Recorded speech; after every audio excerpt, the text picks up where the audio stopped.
Last of the Dragonlords, Chapter 12, Part 2. About half an hour later, they arrived in the third chamber. This one was small, reticularly shaped one. A single black iron door swung down a flight of stairs, leading out of it into the unknown. First, I had been glancing behind her for the past half hour, waiting anxiously for the howls of the Ramones coming up behind her to take her again. Luckily, though, Firewing was beside her, which made her feel a lot safer. Firewing glancing behind him. But when his eyes shifted upwards, he stopped and shared a fascinating glance. Further side, look up. First I looked up and her jaw dropped to the side of the ceiling. A mural, she stated. The mural was once a beautiful, vibrant painting of colors, leaving only faint white outlines of what it made it to represent. It was still beautiful. Rows of metal stood out the fireway, one that was shaped like the head of a ram. That must be the ram's head range, named after the one the horse con gods, he said. But what has it got to do with this key, or any of the five keys for that matter? First I glanced back behind her once more, before looking at the walls, scanning for any text or writing to get explain what it meant. After a moment she gave up and looked back up once more. She had floated above her head, floated upwards, revealing the entirety of the mural in its fresh blue light. She could now make out the writing below as a verse, potentially a clue. The mighty ram, with its head reared up towards the sky, roars in defiance of the eliminator of the world, and a sense stood between him and his destructive gaze. She read aloud. Farley's ears pricked up, looking about the mural. His eyes suddenly widened to a realization. Of course. Roundhead Range is the location of the fifth and final key. By the sun's days, it's hidden under the mountain shaped like the head of a ram. He grinned with joy and began hopping on the spot. We did it for the side. We did it. She quickly died when a painful death went from Rose's howl echoed across the home. Smart comes the remains. Firefly said secretly, they're coming! Finally, nudged his daughter towards the door. Quick, through the door, he shouted. Firefly broke out of her trance and ran to the door, pushing it aside, closing it behind him. The door will keep them between us for a moment. Finally, he said, went down and thought for a moment. Then looked at Fluttershy. Feeling brave? No, Fluttershy replied with a shake of her head. Good. Want you to go through that door there. He pointed to the door at the far end of the chamber. Find the key and get out. But what about you? I'll stay here and hold them off. No! Fluttershy shrieked. Please come with me. We can both get the key and get out together. I want to split up with you again. Fluttershy, listen to me. Brightwing said. I need you to go inside, get the key, and get out of here into safety. I don't want you to get killed here, or worse. So go now. Fluttershy shook her head hesitantly. Please, Fluttershy, I need you to do this for me. Fluttershy went to Firewing for a moment, for reluctantly nodding. I'll wait for you, she said. She turned around, galloped towards the door where the key was being held. Good luck, Fluttershy, and I'm sorry, he whispered, loud enough for her to hear. Once the star disappeared through the door and then looked around. The chamber was made of giant stone pillars that held the roof in place. The chamber disappeared down one end, and was big enough to be flanked by an army on all sides. An army of remnants would still not be big enough to be defeat him. His eyes narrowed as the door swung open, and emerged from behind a huge party of remnants.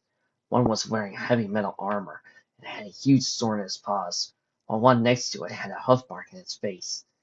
Firewing chuckled at the wolf, pleased that his daughter did that despite himself. Remnants dispersed from their tight formation and spread out among the chamber, surrounding him. Firewing merely chuckled. He remembered being in tighter spots than this. Good day to you, pups, he said as impregnatingly as he could. He noticed the glancing looks of remnants as he looked around and chuckled once more. What's the matter? Lost your mother's teeth. The remnant with the big snarl snarled in reply, strode forward, raising his sword. You're the pony. You must be invading this country, the remnant said. Now tell me, Gilding, where's that lovely bit of flesh under your protection? You mean my daughter? Fiery snarled. She's safe and away from your filthy paws. You can't harm her now. Remnant snorted, and as the other remnants raised their swords towards him, I'm gonna give you one chance, little pony. Stand aside and let us through, or join your friends back there. It indicated with a head movement towards the dead Dragonlords in the other chamber. And all the pause when I'm dead. The metal armor remnant sneered and nodded. So be it. Raised his head towards the ceiling to let out a mild howl. The howl of the hunt. As Firewing knew it to be. Firewing reared up and let his sword straight from his scabbard, while his axe forged into place on the other leg. Both weapons sang as they appeared, ready to be bathed in remnant blood. Firewing made a quick account of numbers. 14 had swords and shields and were armored in various types of animal fur. One had a large steel claymore that was rusty and rotten in some places, and wore thick steel armor. 4 more had leather armor striped around them, while 2 had spears and daggers, and 3 more were armed with bows and arrows and short swords. Finally, counted 22 altogether and grinned. Too easy, he thought. The first 10 of them advanced closer to him, weapons drawn and ready. They advanced confidently, as if they thought this would be an easy fight. They had fought a Dragonlord before. Firewing was sure he wouldn't leave them wanting. The nearest one to him was armed with a cursed sword gripped into his 2 paws. With a war cry, Redness spurred forward, threw his sword over his head. As it got close to Firewing, it slipped down to go into Firewing's skull. 5 seconds, Firewing calmly sidestepped out of the way and let the blade tip come harmlessly down to the ground. He quickly brought his axe leg up and with a grunt, thrust it into the back of the remnant. He pulled it out quickly as another remnant came forward with its weapon against his chest. He took it into his paws and swung it at a wide arc. Firewing pulled his chest in and jumped back for the swing. He moved forward, blocked the next blow of his axe, swung down with his sword, and slashed across the shoulder and chest. He looked forward and unsuspectly ducked as an arrow sped towards him. Missed him by a hair and hit a remnant behind him in the eye. Firewing spun around, flashed another remnant by slashing with his sword across his stomach. It went down with a sound. Another remnant came up to him. His Firewing took a step forwards and brought his axe down, which was blocked by a remnant's shield. Firewing took the moment and aimed his sword towards the knee. He thrust it forwards and brought the remnant to its knees. He quick spun, slashing across the stomach with another remnant as he did so, brought the sword through the neck, decapitating it. Got back down on 4 hooves and galloped towards the archers, ducking and rolling away from any other remnant attacks. When he got his way with a giant axe that swung towards his chest. Firewing turned in the air, passed on the ground with his hooves, before running towards the archers once more. When he was close enough to leap into the air once more, he came down the first archer. He was trying to prep his bow for another shot, but instead died gurgling with the sword embedded through his chest. The second archer dropped his bow, pulled out a dagger and charged. Firewing pulled his sword out of the first archer and swung its axe to the neck of the second archer. The Canadian remnant sending the body backwards somersault. Another remnant came forward, this time with a shorter straight sword. It slashed down to split him open. Firewing, however, was barely quick enough to block with his sword. He slipped down with his axe to end it, but the remnant was fast and backed away with him, sending Firewing to the ground. Firewing rolled out of the way as the remnant went to plunge its sword into his bare chest. Firewing jumped back on his 4 hooves, then reared up once more, his sword and axe reappearing. The remnant lunged forwards. Firewing deflected the attack and made a move of his own with his axe. The remnant recovered, deflected the axe in a fast motion. Stunned, Firewing made another attack, this time with his sword, making a feint attack, and his axe bearing the fatal blow. The remnant was quick. Managed to dodge the swing of his sword. Was able to block the axe before it met its soldier's blades. He continued trading blows for a while, neither of them gaining any advance. Another remnant came up from his left, hoping to take him out while he was busy, therefore defenseless. Firewing saw this in the corner of his eyes and quickly pulled back, bringing the remnant he was engaged with into the swing of his sword. The sword came down and embedded itself into the remnant's skull. Firewing took advantage and rolled. Another remnant was trying to pull its sword out, plunged his sword into the creature's back and died a quiet scream. Another remnant suddenly came towards him and lowered a spear, and thrust it forward in an attempt to skewer him. Firewing deflected the spear out of the way, and into a remnant he had just fenced off, while swinging down with his axe into the remnant's shoulder, stabbed him in the stomach with his sword. He pulled both weapons away, and allowed the remnant to collapse on his knees, and spun around with his sword, and slashed just once more across the stomach, sending the remnant to his back. Firewing dropped it to all fours and looked around him, noticing no one else was attacking.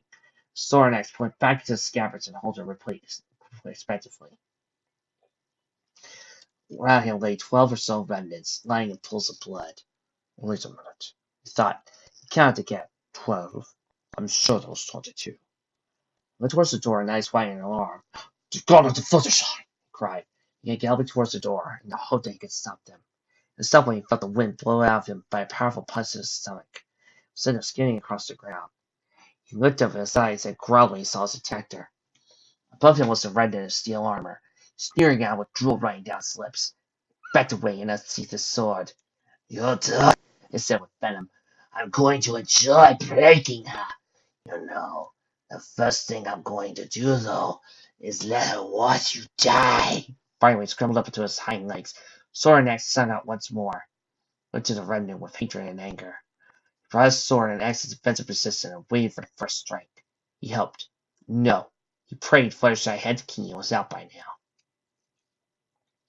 Fluttershy glanced back once more as she watched her father turn around to face the remnants. She scolded herself for leaving him like this, but she couldn't do anything except be hoof fire against him. She just didn't have the courage to kill. She got back to the iron door, swallowing, crawling up in her foot once more and opened it. Dragonlords was behind it. She expected arrows to come out of the walls, magical bolts to come raining down on her, the floor opening up to reveal lava. "Okay, the floor really is lava!"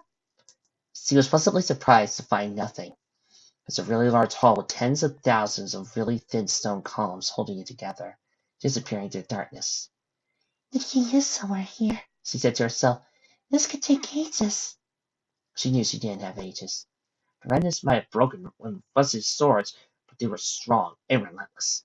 They would at some point, though she hated herself to think of it, kill her father and come after her. She began galloping her life in a random direction into the blackness. Saddlebags rustled on her back as she ran. The gem hovering over her head was having a hard time keeping up. She darted her head around frantically, searching for any sign of the book in which the key was housed in.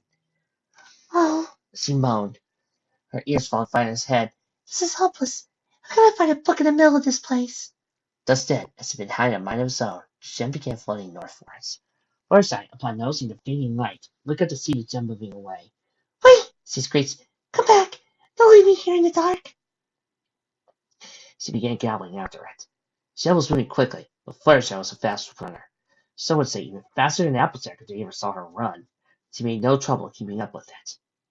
After a while, seemingly running in a random direction, the gem stopped and pulsated in a blue glow, was spread out across the hall, filling in its splendor. Fluttershy looked up and tilted her head a little. "Why have you stopped now?" She looked forward and gasped with a mix of wonder and joy. The vast number of empty bookshelves was as high as her cot, stood arrayed in rows, went back into the darkness. Fluttershy's smile grew wide as she knew that the book was holding the key was somewhere. Now all she had to do was find it. "Thank you," she said to the gem. The gem didn't respond, only giving a pulsating light to illuminate the hall. She trotted into the library, as it seemed to be, and began scanning the shelves for a single black-covered book. She realized she wouldn't get far in the ground, as she could easily cover the whole area from the air. She was a Pegasus after all. She spread her wings and thrust them down towards the ground, giving her pusher to the air. She flapped it down again and again, with the sound of the air making her wings louder and more metallic, due to the blade that covered her feathers. She made it about the cells and gasped at the size of this place. She felt underwhelmed at first, but she knew she had to find it. Her father depended on her. The whole world depended on her to find it. It kicked out her hind legs, giving her the thrust she needed to go forward. She was soon moving around her cells, her eyes looking down to the ground for any sign of the book. She floated about the shelves for around 5 minutes or so, beginning to lose hope. Something caught her eye. A single white podium, decorated in the markings of runes of ancient equestrian origin, while on top rested a big black book with the symbol of the Dragonlords embedded into it. First I grinned. "Found it!" An arrow whizzing past her, brought around her gaze, and quickly dived down to the ground. She landed on her hose, quick but hard, making her hose felt a bit sore. She hopped over to the podium and quickly opened the book, grabbed hold of the key, and stuffed it into her saddlebags. With that taken care of, she had to get out of here. She held her breath and stayed silent when she heard the sounds of grunting and arguing. Eyes widened with the realization that the remnants were here, coming to find her. That meant, "No!" Her head stood reeling, tears welling up her eyes.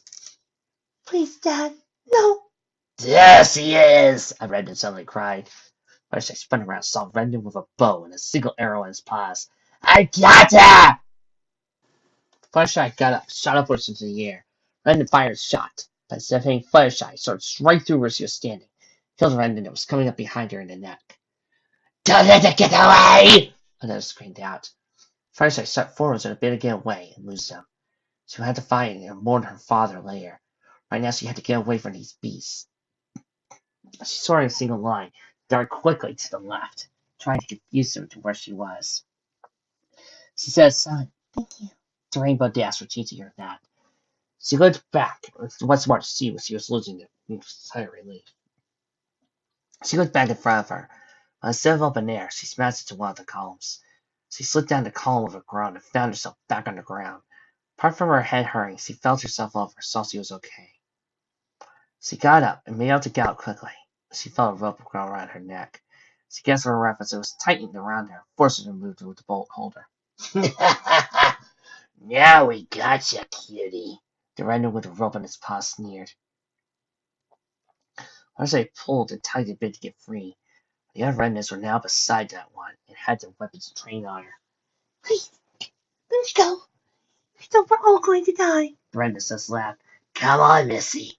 The boss will be happy with us when we show him you, one said. Fluttershy, out of primal instinct, kicked the column behind her. She opened her eyes when she heard the cracking sound of stone.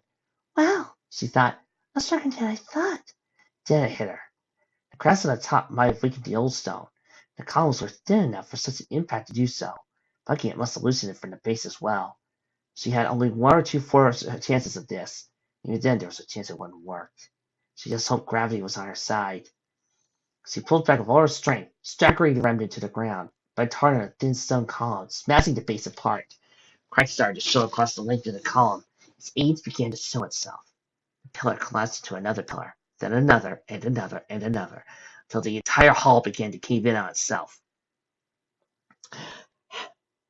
Okay, Tears of Gaia, Mike and Stories, and all of you other fics that want to continue to flutterize Fluttershy into a weak doll for your own sexual satisfaction. Come here, come here. This is how you do Fluttershy being awesome, you boss! Dorinda looked up, and their jaws struck in horror. Fluttershy took this moment and pulled the rope out of its loosened paws, took it off her neck. She immediately galloped away as the roof collapsed on top of the frozen remnants, causing them in the rubble. She looked back at grimaces and rubble fell on top of the remnants. Sorry, she whispered, before galloping hard to find a door, so she would get out. As pills fell onto each other like dominoes. The whole mountain must be collapsing on top of her. That was a little concern. She needed to find her father, get the keys, and get out. The gem darted from her head to the right. First I noticed, I took off after it, knowing that wherever it would be, it was going in the right direction. It soon sent her at a familiar black iron door. She couldn't care less where it sent her as long as she wasn't stuck here. She swung the door open, jumped, and closed again. Just as the columns closest to her began to collapse, she reared up and pressed her back against the door, waiting until the rumbling sound behind her stopped. After a while, the sound of falling stone faded away, and the world went silent, save the sound of swords meeting. First I looked up and saw her father, walking 3-legged with his sword raised against his chest, circling the remnant in steel armor. The two were locked at a deft gaze, weapon pointing towards the ceiling. The redneck came forward, swung himself by, thrust it down towards Firewing's head. Her father blocked the blow, but had the wind thrown out of him once more when he was kicked into the air into one of the columns behind him. Fluttershy's eyes widened with horror as she saw the remnant sneer, walked up to her downed father with the raised sword. Without a moment's hesitation, or thought for that matter, she charged forward, galloping as fast as her legs could go. The remnant raised his sword and put the head to deliver a killing blow. Fluttershy leapt into the air and dived towards the remnant. Fluttershy closed her eyes and hoped for the best. She didn't notice her sword peering from its scabbard, or hear its quiet song of death. She felt herself handing the remnant on the side, sending it to the ground with an aimless cry, making him drop his sword. The two rolled for a moment before coming to a stop a few feet away from Firewing. At that moment opened his eyes and shook his head. Oh, my head, he complained. He got up and noticed the remnant he was fighting wasn't there. What happened? Looked to his right gasp. Fluttershy, meanwhile, opened up one eye, and she stopped feeling the world go round. Yet, his eyes were wide open, Shock and pain revealed in its final moments. Fluttershy looked down and gasped in horror as he saw her sword leg embed into his side. She pulled it out and with a squeal, backed away in horror. She raised her shaking sword leg and saw her sword dripping in its blood. She felt revulsion flow through her as she saw the blood drip onto her foreleg. What? What have I done? She cried out into the chamber. You did good, Fluttershy, came a reply from behind her. Fluttershy turned around, saw Firewing staring at her with an unreadable expression. Fluttershy squeaked and hid behind her mane. Someone was covering the blood of the remnant she had killed. I'm sorry, Dad, she cried. I didn't mean to kill him. I was just trying to stop him from killing you. She started shaking her head, making Firewing fear she was going to shock. I, I didn't want to kill him. Firewing walked over. Fluttershy got a good look at him. He was covered in black remnant blood, a few scratches for sword wounds. He wrapped his legs around Fluttershy and brought her a comforting embrace. Shh, sweetheart. There's nothing to be worried about. Let me ask you something. Would you rather watch me die with him? Fluttershy saw her head up and she looked at her in disbelief. No, of course not, she answered. Firewing nodded in satisfaction. Then you did the right thing, Fluttershy. He gave her a small smile, then backed away. Now then, did you get the key? Fluttershy nodded and took the key out with her mouth. Firewing smiled. That's my girl. He took the key in his mouth and placed it in his saddle bags around the corner. Elvis saw his hair, making her smile a little. Come on, let's get out of here. But how? I can't destroy the other way. Fluttershy said, pointing towards the door behind him. Firewing pondered, looked around the chamber. I don't want to go back, in case there's more remnants. We can't go the other way either, so I'm opting we should go. Well, he said, pointing to the darkness. Fluttershy shrugged. I'm right behind you, Dad, she said. She looked once more at the remnant who she had killed, wondering for a second whether her father was right, or whether she was justified killing it. She realized if she hadn't come a second sooner, the remnant would have killed him, and she would have been taken as a slave. She shuddered at the thought. Part of her felt glad, though, that she did. It saved her father in the process. But she hoped she wouldn't have to kill anything else again, ever. This feeling she couldn't describe, and probably weighed heavy on her for some time. She came out of her thoughts when a mighty rumble echoed across the chamber. She looked up and blushed, thinking it was her stomach. Sorry, I guess I'm a little hungry. The rumble came again, this time louder and closer. Okay, that wasn't my stomach. Was that yours? No. Another than what either of us would have saw. Firewing responded. Suddenly, behind him, a heavy explosion came. The ground heaved and collapsed around behind him, and something crawled out of the ground. Fluttershy and Firewing stepped back in horror as the creature showed itself. Its head was that of a dragon, with huge teeth, a scaly head, a horn like a rhino's protruding from between its nostrils. But any resemblance to dragons ended after that. The creature had 2 claws, while the rest of its body was that of a giant snake that was the color of twilight. What is that thing? Fluttershy sputtered as it slowly, menacingly advanced towards them. A lindworm, Firewing replied, slowly backing away with it. The creatures that love to live in places like these. They're pretty much blind, but have accumulated a heightened sense of smell, and can eat anything. We must have disturbed it at some point collapsed the hall. So what do we do? Fluttershy asked, backing away, turning for the creature as it loomed over the piscary. Run! He cried. Fluttershy shook herself out of her trance and caught up with him. The lindworm roared and chased after them, its lumbering form soon gaining with ease. Thus its head of Fluttershy veered to the right as quick as she could, making it smash to the ground. I see a door! Fluttershy called over to his shoulder. Fluttershy narrowed her eyes and saw he was right. A single black iron door, like the ones before it, stood between their safety and becoming a 2-course meal. Firewing spun around, bucked the door open. Come on, Fluttershy, get through. Firewing leapt through the gap. Fluttershy leapt through the gap, with Firewing close behind. Snapped it shut behind them. They could hear the sound of the lindworm smashing into the door, trying to force it open. Will it get through? Fluttershy asked. Firewing shook his head. The wall's too thick. It won't be able to get us. It needs to try a different way than that. Before didn't finish speaking, the smashing wall stopped. Firewing and Fluttershy pressed their ears to the door and listened. It's gone, Fluttershy stated. But where? I don't know, and I don't want to find out. Let's get out of here. The two turned around and saw a thin, stone bridge going across a sheer drop that disappeared into nothing. First I approached with a sense of unease. Firewing noticed this and chuckled. You got nothing to be worried about. At least you could use your wings. First I looked at Firewing and looked at her wings. Oh, forget about those, He said sheepishly. Firewing rolled his eyes and laughed. How could you forget about limbs on your body?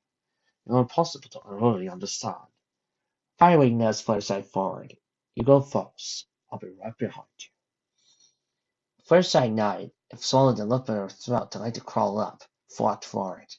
She made every step lightly, in fear of the bricks collapsing under the heavy step, like what happened to the columns back in the hall. She glanced downwards and saw the blackness below.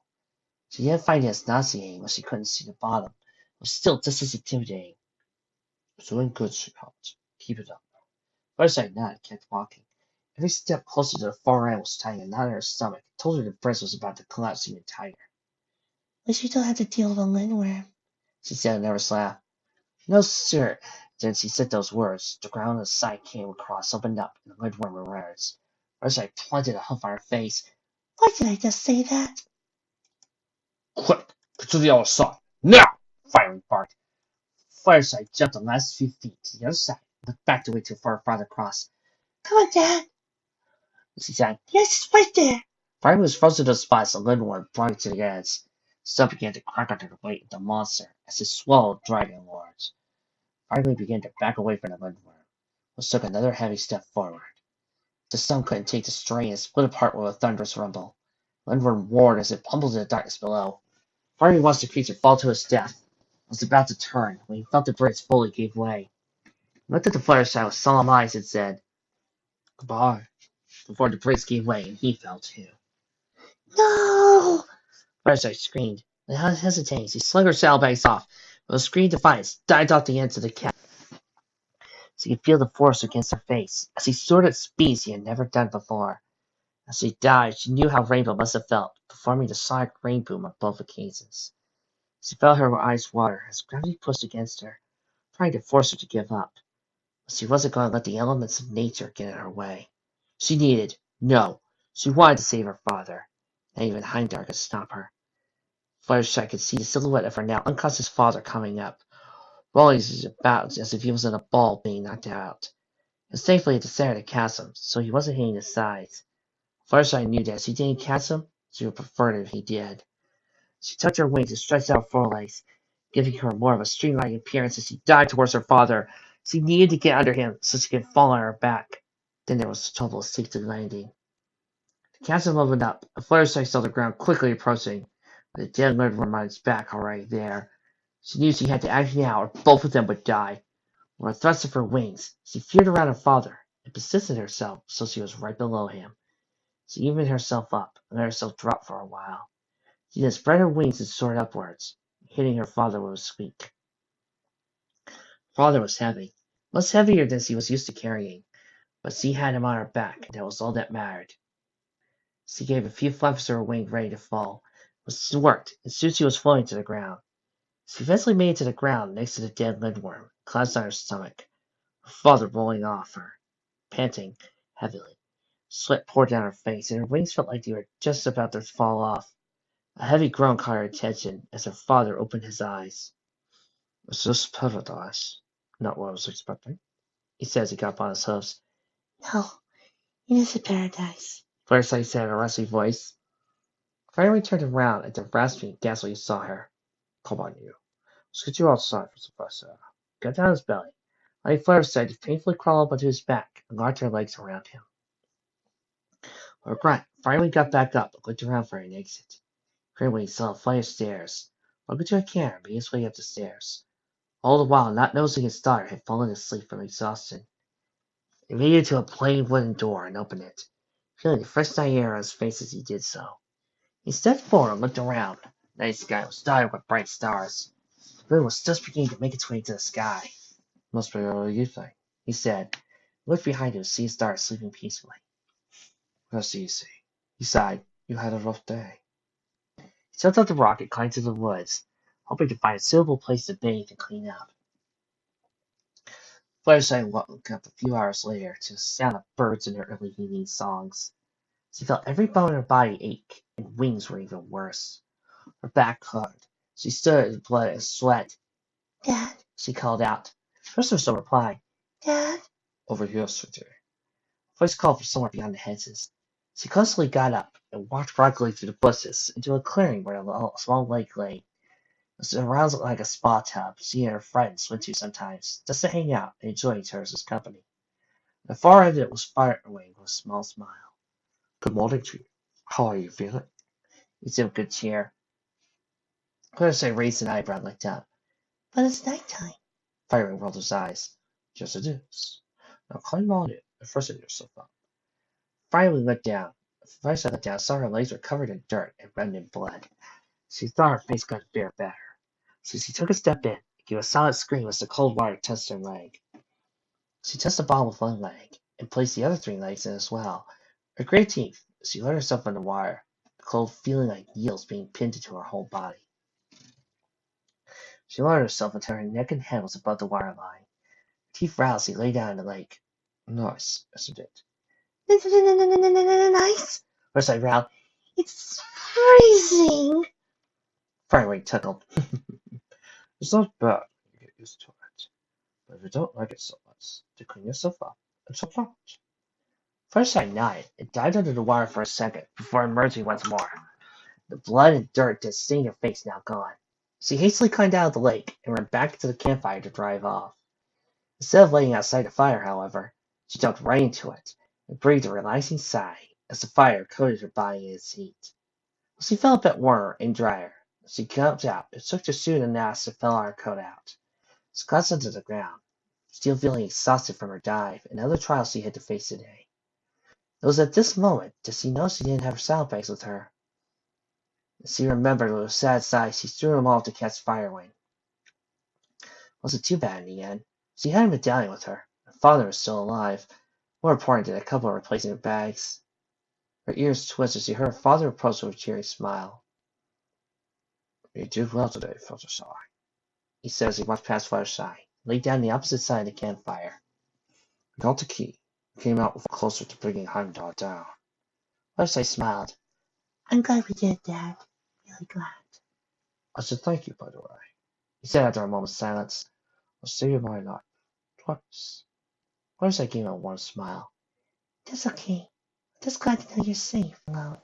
What makes you say that? I guess I'm not brave enough. Fluttershy replied. Firewing shook his head differently. I'm not a brave pony, Dad. I'm a coward who jumps at her own shadow for goodness sake. What's Heimdall alone? Fluttershy, I think you're being too hard on yourself. Firewing said with a smile. He got up and walked over to where Fluttershy was, then lay down next to her. Bravery is not something you should always have, Fluttershy. That can lead to arrogance. My friend Rainbow Dash is always brave, She said, looking away from him. And is Rainbow arrogant? Case proven. Fluttershy, I like to say the words of the third Doctor. Now, true bravery is not the opposite of fear. It's being afraid and doing what you have to do anyway. That's another Doctor quote I'm going to keep for the rest of my life. To give a friend is a fool, and an arrogant one at that. Firewing continued. Bravery can lead us to do dangerous things, things we usually end up regretting. True bravery, however, is when a pony stands up against something that they think is wrong, when they need you. And you, he slid a leg around his daughter's shoulders, are far braver than any pony I've ever met, barring your mother. Fluttershy slumped and shook her head. I'm not. Yes, you are. You walked hundreds of miles, alone, to one of the most hostile countries on Terra. You stood up against Heimdall after he stole your mind. You destroyed the entire hall just to get away from remnants.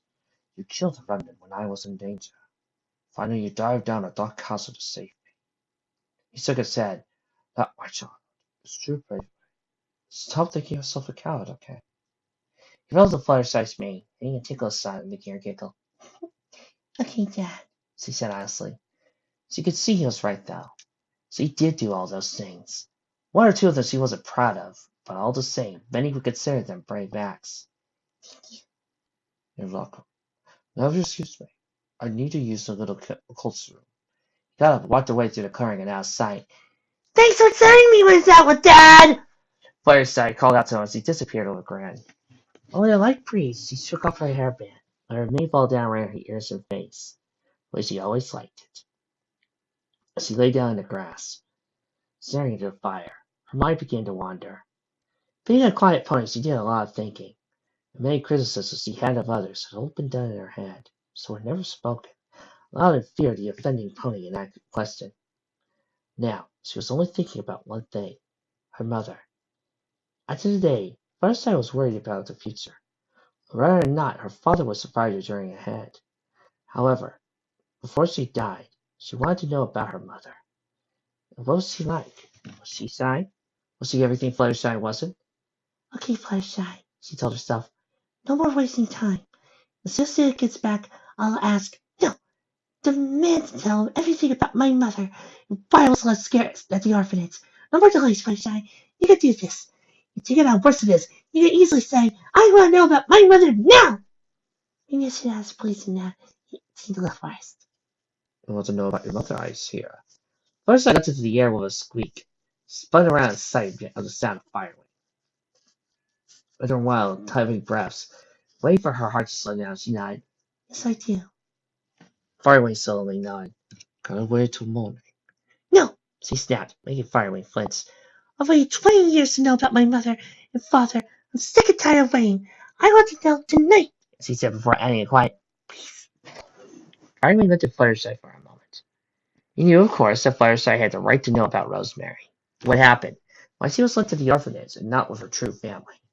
And why she was adopted by that other family. She had a right to know, and although it was painful for him, he would have to endure it. On his side, he lowered himself on his belly, sitting around till he was comfortable. Okay, then. What do you want to know?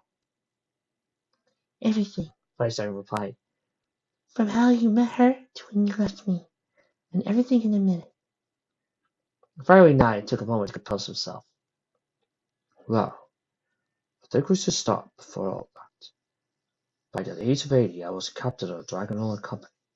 I'd done many great feats of heroism in that time. Most of them I'm not proud of. By then, every Dragonlord in Europe looked up to me, barring the Primarch, of course. One day, however, was when I decided on a change. I changed and would change my life.